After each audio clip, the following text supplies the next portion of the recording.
My name is Courtney Wasson, and I was 41 years old when I finally learned that you can give someone everything you have and still never belong to them. By then, I'd already spent nearly 2 decades on the road. Long-haul trucking isn't exactly a career people imagine when they picture a woman building a life from scratch, but it was mine. I earned my CDL at 23 with nothing but a duffel bag, a stubborn streak, and the kind of hunger that comes from growing up with too little. No safety net, no backup plan. Just asphalt deadlines and the promise that if I worked harder than everyone else, I could stay standing. I didn't have a husband. I didn't have kids. I had a truck I owned outright, a modest apartment I barely slept in, and a German shepherd named Atlas who rode shotgun like he understood the job mattered. He was a rescue big paws, watchful eyes, too smart for his own good. Best decision I ever made. Maybe the only one in this story that didn't come with consequences. The day everything started was painfully ordinary. A Thursday afternoon, pet store, dog food aisle. I was comparing prices because even when you're doing well, you don't waste money when you know what it costs to earn it. Atlas was sitting patiently beside me when a small body slammed into my legs at full speed. A little boy, 4, maybe 5, no brakes, no apology, Spider-Man shirt stretched thin and toy car clenched in his fist like it was a weapon. Atlas traitor that he is, lit up immediately, tail wagging, tongue out. The kid laughed like he'd just discovered magic. Behind him came a man who looked like he hadn't slept properly in years. His name was Daniel Mercer, though I wouldn't know that for a while. He had that exhausted, stretched-thin look of a single parent barely keeping the seams together. One hand on a stroller holding a baby girl, the other already apologizing. "I'm so sorry," he said quickly. "He just doesn't stop." The boy Lucas didn't look the least bit sorry. The baby Emily started giggling when Atlas gently licked her fingers. Daniel looked embarrassed. I looked amused. It had been weeks since anyone had touched my life without asking. We talked. Small talk at first. Snakes Lucas wasn't getting. Fish Emily apparently needed to nap. The normal chaos of parenthood that I'd always watched from the outside. That's when I noticed the black band on Daniel's wrist, the way his voice tightened whenever Lucas mentioned Mom. Later I'd learned his wife had died 2 years earlier. Sudden illness, no warning, 2 kids left behind, and a man doing his best to keep breathing through it. I noticed he was handsome. That wasn't the point. What stayed with me was the way he kept smiling, even when his eyes didn't match. The way he counted coins carefully at the register. The way Atlas, who hated strangers, never took his eyes off Daniel, not hostile, just alert. I should have trusted that. Instead, I offered to let them walk Atlas with me around the store. It felt harmless, kind, human. By the time we exchanged numbers for dog playdates, Atlas was already lying at Lucas's feet like he'd chosen his people. I didn't realize then that I was stepping into a family that would one day swear I was never part of it. Those dog playdates stopped being occasional almost immediately. At first it was just weekends, then Wednesdays. Then any afternoon I happened to be passing through town and could justify rerouting my rig without losing too much money. Atlas learned the way to Daniel's apartment faster than I did, pulling on the leash the moment we turned onto his street like he knew exactly where he was going. Lucas would spot my truck from the parking lot and start bouncing before I'd even shut off the engine, yelling my name like I was some kind of celebrity. Emily took longer, watching me with solemn, curious eyes from Daniel's arms, but even she eventually started reaching for Atlas the second she heard his tags jingle. I told myself it was just companionship, a way to feel human again after weeks of talking to no one but a dog and a CB radio. But that was a lie. I started turning down long-haul routes. Anyone in trucking will tell you that's how you lose money fast. But suddenly, money wasn't the only metric that mattered. I wanted to be there when Lucas had his first t-ball game, even if he spent more time picking dandelions than watching the ball. I wanted to sit in the pediatrician's waiting room while Emily cried, and Daniel looked like he might fall apart from the exhaustion alone. Daniel never asked for help. That's something people always get wrong. He didn't come to me with open hands or sad speeches, but you don't need to be asked when you can see the truth right in front of you. The apartment was always cold in winter. Lucas's jackets were too short in the sleeves. One day when he kicked off his shoes at the door, I saw duct tape holding the soles together. I bought him new ones that same afternoon, light-up sneakers. He cried when I gave them to him. Not loud, dramatic crying, just that quiet, overwhelmed kind that hits you right in the chest. Daniel tried to protest his pride flaring up at the worst possible moment, but I cut him off gently. Told him it was nothing. Told him Lucas deserved shoes that didn't fall apart under his feet. That was the beginning of the accidents. Accidentally bringing too many groceries. Accidentally paying for winter coats. accidentally covering a utility bill Daniel thought he'd already paid. Every time he tried to say no. Every time the kids were right there and reality won. Atlas settled in like he'd always lived there. He followed Lucas from room to room, lay at Emily's crib during nap time, and claimed a corner of the couch Daniel pretended to hate but never corrected. I noticed something else too, something quieter. Atlas never fully relaxed around Daniel. He didn't growl, didn't bare his teeth. He just watched him, ears alert, body still, like he was waiting for something he couldn't name. I ignored it. I stayed over more often than most nights. Then, without really discussing it, I was there every night I wasn't on the road. The kids started waiting by the window when they knew I was due back. Emily went from crying whenever I picked her up to demanding bedtime stories, patting the book until I sat down and started reading.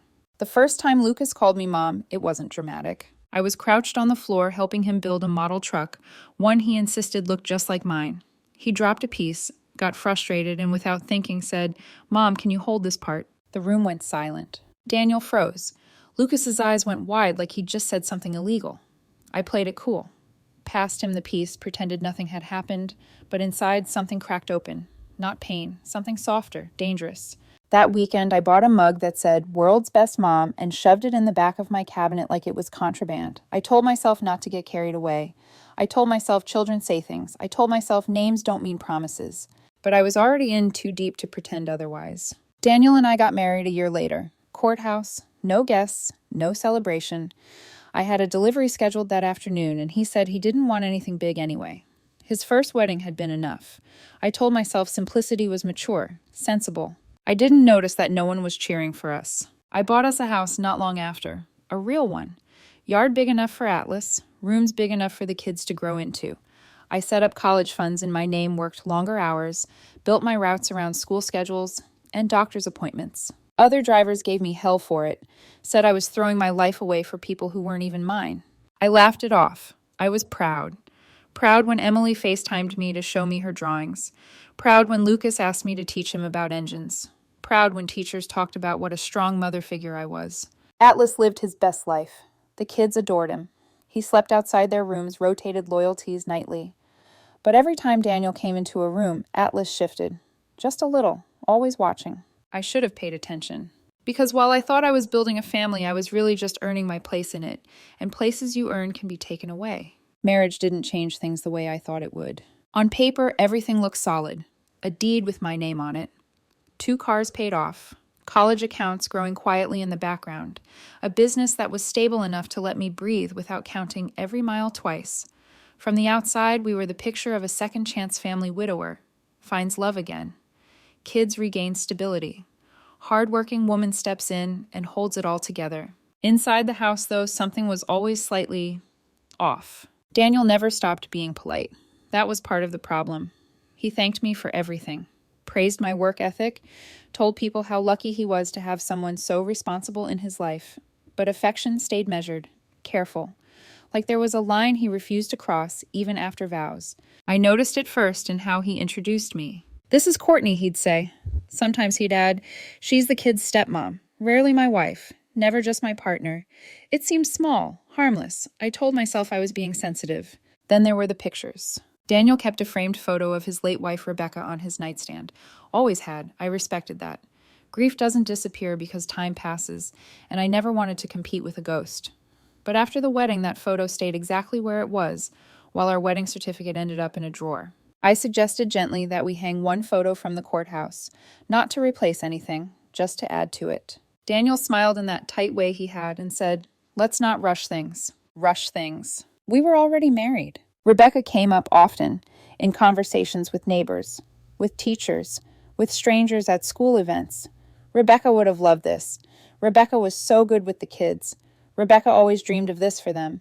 He spoke about her like she was a standard everyone else was measured against, including me. And every time someone asked what I did for work, Daniel's voice softened, almost apologetic. "She drives trucks," he'd say. "Not she owns a logistics business. Not she built this from nothing. Just trucks." I swallowed it. Told myself humility mattered more than recognition. The kids still loved me then.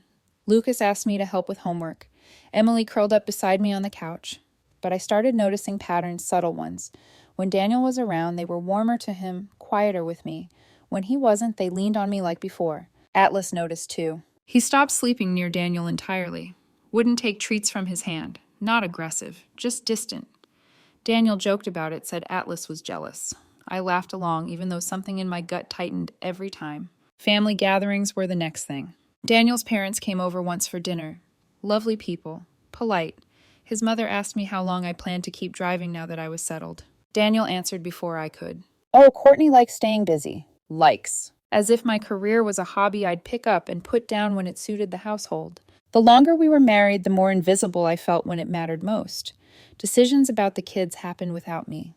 School choices, family outings, trips planned for weekends I was on the road, never discussed beforehand, always explained after.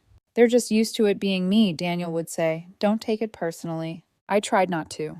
But there was a moment, small quiet, that I replay later, more times than I can count. It was Lucas's middle school open house.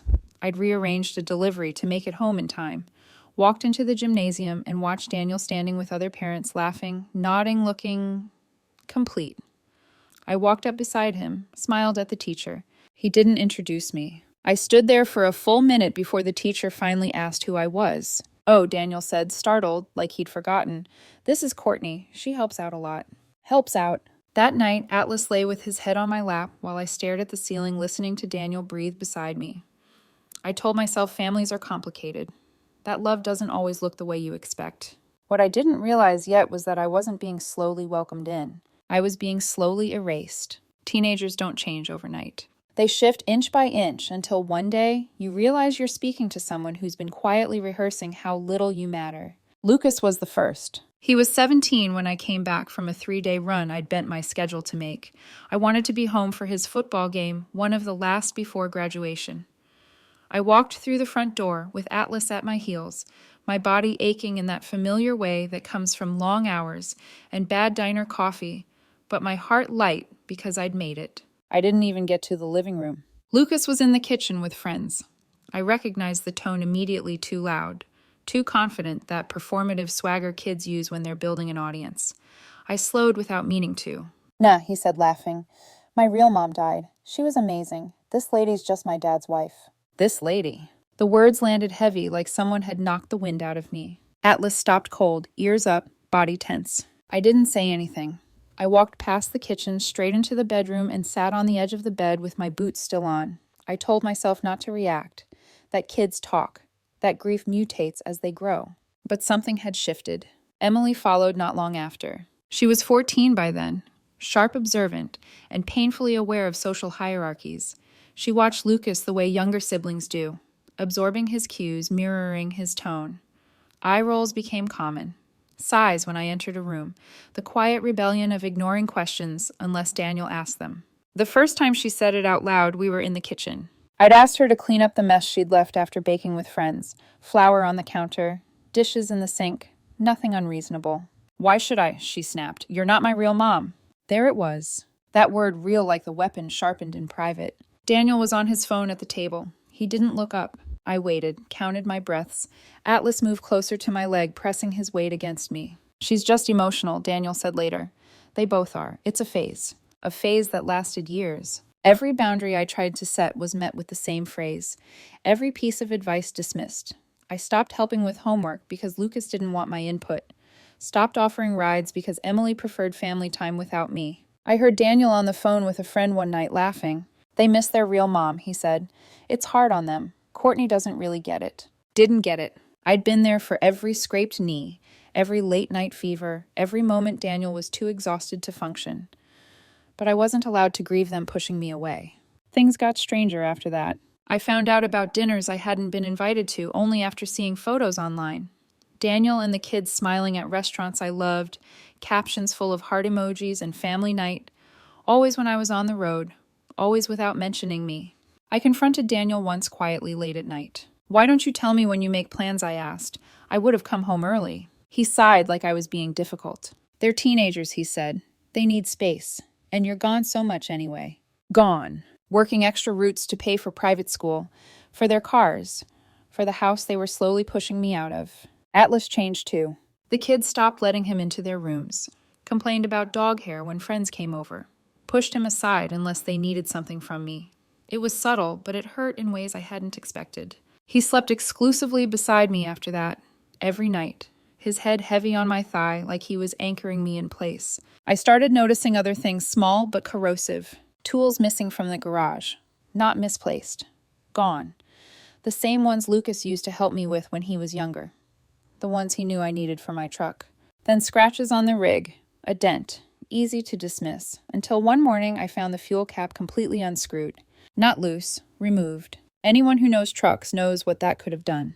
That was when I installed the cameras. And that was when denial became impossible. Because at 2 in the morning on grainy black and white footage, I watched Lucas walk up to my truck like he owned it, and mess with my livelihood. I showed Daniel the video the next day. He watched it once jaw tight, then handed my phone back. Maybe if you were home more, he said he wouldn't act out like this. Something inside me went very still. I started keeping records after that. Receipts, repair bills, screenshots, dates and times. Not because I wanted revenge. Because somewhere deep down I knew I was going to need proof that I wasn't imagining any of it. After the cameras, I stopped pretending this was just a rough patch. I didn't confront anyone again. Not Lucas. Not Emily. Not even Daniel. I learned something important in those months. People who don't think you matter will never be careful around you. They get sloppy. And when they do, the truth comes out on its own. The tools kept disappearing. Not randomly, not carelessly. Always the ones tied directly to my truck. Torque wrench, diagnostic scanner, specialty sockets I'd bought years earlier and kept in the same drawer since. I replaced them quietly, logged the expenses, took photos of the empty spaces in the toolbox before filling them again. Then the truck issues escalated. A wire clipped here, a sensor unplugged there, enough to cause problems on the road without being immediately obvious, enough to make me look careless if something went wrong. I started checking everything twice before every run, hands moving on instinct while my mind stayed cold and alert. Atlas never left my side in the garage anymore. He watched the driveway like it was enemy territory. Daniel didn't ask questions. That should have told me everything. Emily's behavior shifted too. She stopped wearing the necklace I'd bought her for her 16th birthday, the one she'd sworn she'd never take off. I asked her about it once gently. It's embarrassing, she said, not even looking at me. My friends think it came from a truck stop. It hadn't. I'd worked overtime for 2 months to buy it. Tiffany's. The receipt was still in my files. That night I overheard them in the kitchen. Emily was talking excitedly about a Christmas party at her boyfriend's house. Expensive, formal, the kind of place where last names mattered. What do I tell them about my mom, she asked. My heart lifted just a little. Maybe, just maybe, this was the moment she'd acknowledge me. Daniel didn't hesitate. Tell them what we always do, he said easily. That your real mom died. People understand that. I was sitting 10 feet away in the living room. Atlas growled. Low, warning. Daniel laughed nervously and said Atlas was getting old and temperamental. I didn't laugh. I started sleeping in the guest room after that. Not out of anger. Out of clarity. I needed space to think, to plan to breathe without pretending this was still salvageable. The final crack came on Thanksgiving. I was on a long-haul emergency delivery through a snowstorm. Dangerous, exhausting, necessary. I missed dinner. Again. When I pulled into a rest stop that night, I opened my phone to warm up before sleeping. Photos flooded my feed. My backyard, my grill, my patio furniture, Daniel's family, the kids' friends, neighbors I'd barely met, a full Thanksgiving spread under string lights I'd installed myself. The caption read, "So thankful for family. Missing Rebecca extra hard today." No mention of me, not even an absence implied. I sat there in the cab with Atlas pressed against my leg, snow hitting the windshield in heavy, wet clumps, and something finally settled in my chest. I wasn't part of their family. I was the infrastructure. I made one call that night to a lawyer I'd known for years through the business. A woman named Margaret Hale. Calm, precise, unimpressed by emotion. I need you to tell me exactly what's mine, I said, and exactly how to protect it. She didn't ask why. Over the next few weeks, I learned how deeply invisible I'd become. Emily was engaged. I found out by accident from a credit card alert. Thousands charged to my account for catering deposits and rentals. No conversation, no announcement, just transactions moving through systems that still bore my name. I kept quiet. Margaret reviewed everything. Titles, accounts, business registrations. Turns out not putting your name on anything important doesn't make you independent. It makes you exposed. I kept driving, kept paying bills, kept nodding through conversations about venues and guest lists that never included me. They thought I was clueless. They thought trucks meant simple. Atlas knew better. So did I, and I was done correcting them. I came home early on a Tuesday. Not because I was expected, because I wanted to surprise Emily for her birthday. I'd been saving for months, quietly funneling overtime into something special. The gift sat on the passenger seat beside me, in a small velvet box, heavy with the kind of weight that comes from meaning, not cost. Atlas was restless the entire drive, pacing between the seats whenever we stopped whining softly, like he could feel the air shift before I did. When we turned onto our street, I slowed. Cars lined the curb. Too many. Too expensive. BMWs. Mercedes. Vehicles that looked like they belonged to people who judged success by square footage and surnames. I almost turned around. Atlas stiffened low and alert as we pulled into the driveway. The noise came from the backyard. Laughter, music, glasses clinking. I went around the house instead of through it, not sure why, just following instinct. And there it was, my yard transformed into something unrecognizable. White tents, caterers, floral arrangements I knew Daniel could never have afforded.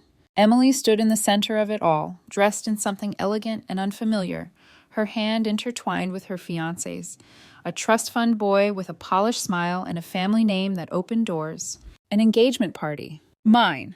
Paid for with my money. I stood there invisible, holding a birthday gift no one knew I'd brought. An older woman, his grandmother I'd later learned, smiled at Emily and asked the question that froze me in place. "And what does your mother do, dear?" For one reckless second I hoped. Emily didn't even glance at me. "My mom passed away when I was a baby," she said smoothly. "She was incredible." Daniel stood beside her, nodding. Proud. She would be so proud of the woman Emily's become, he added. She always wanted her to marry well. Marry well. Like 15 years of stability and sacrifice were something to escape from. They started talking about wedding plans, venues, traditions, who would stand in for the parents. Emily smiled brightly. "My uncle will take the mother of the bride role," she said. "He knew my mom best." Atlas let out a low whine. That was when they finally noticed me. Daniel's face flickered with something like annoyance. Not guilt. Not shame. "Oh," he said, "you're home early." I didn't speak. The velvet box felt impossibly heavy in my hand. Atlas pressed against my leg, a living barrier between me and the world that had just erased me in public. Someone asked who I was. Before Daniel could answer, I turned around. I walked back to the truck. Atlas jumped in without hesitation. I drove until the lights disappeared behind me and pulled into a truck stop 50 miles away, sitting in the cab with the engine off, and my thoughts finally loud enough to hear. That night I called Margaret. "It's time," I said. She'd already prepared everything. I spent hours scrolling through old photos, little hands gripping my birthday cakes, school projects, proof of a life they'd rewritten without me. But beneath the grief was something else. Resolve. They thought I was absent. They thought absence meant weakness.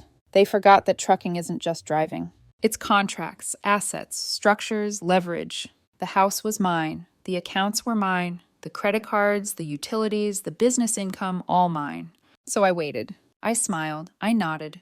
I let them plan a wedding that rested on money they didn't control. Atlas watched me pack documents late into the night, his head resting on my knee as if he knew we were finally leaving. I told Daniel I had a 3-day run scheduled. He barely looked up when I said it, just nodded, already distracted, probably thinking about floral arrangements and seating charts. Emily was in the backyard on the phone, laughing too loudly, practicing the version of herself she thought she was becoming. Lucas's car wasn't in the driveway, no doubt out spending money he hadn't earned on parts for a vehicle he didn't respect. Atlas jumped into the truck like he always did, but this time there was no excitement in him, just focus. I didn't go far. Parked an hour away at a secured lot, a friend owned the one place I knew the cameras were reliable and the signal strong. I watched my house through a screen like it already belonged to someone else. Margaret timed it perfectly. The courier arrived just after 9 the next morning. Daniel opened the door in a bathrobe, coffee in hand, confusion already forming. 3 thick envelopes, each addressed separately, each with my signature where it mattered most. The first was the divorce filing. Not a dramatic letter, not accusations, just facts, documentation, and dates. Pages of them. Footage of Lucas tampering with my truck, repair invoices, financial records showing misuse of my business account, messages I'd saved where Emily mocked me while wearing things I paid for. Daniel sat down halfway through reading it. The second envelope was the eviction notice. Daniel always talked about independence, about how he'd never let anyone own him again. Funny how he never once checked whose name was on the deed. He'd lived there for years without ever asking. The third envelope broke him. Every joint account closed, every credit card canceled. Assets transferred legally, quietly months earlier, business income rerouted, access revoked. All of it clean, all of it documented. From the truck, I watched the meltdown unfold. Daniel called first, then Lucas, then Emily. I didn't answer. Emily left a voicemail crying about her wedding, about appearances, about how people would talk. She never once said my name, never said Mom, just you. Daniel tried guilt next. Told me I was destroying the family. Lucas tried threats. Good thing cameras record those too. Margaret handled the rest. Daniel's brother showed up acting tough until he was served with a cease and desist and reminded that harassment carries consequences when evidence exists. I made sure the truth didn't stay private. Not out of spite, out of necessity. A packet went out to the people who mattered. Emily's future, in-laws, close friends, anyone whose money or reputation was about to be intertwined with theirs. Clean timelines, no commentary, just facts. Lies documented, theft proven, public erasure exposed. Old money families don't like surprises. The wedding collapsed quietly, then publicly.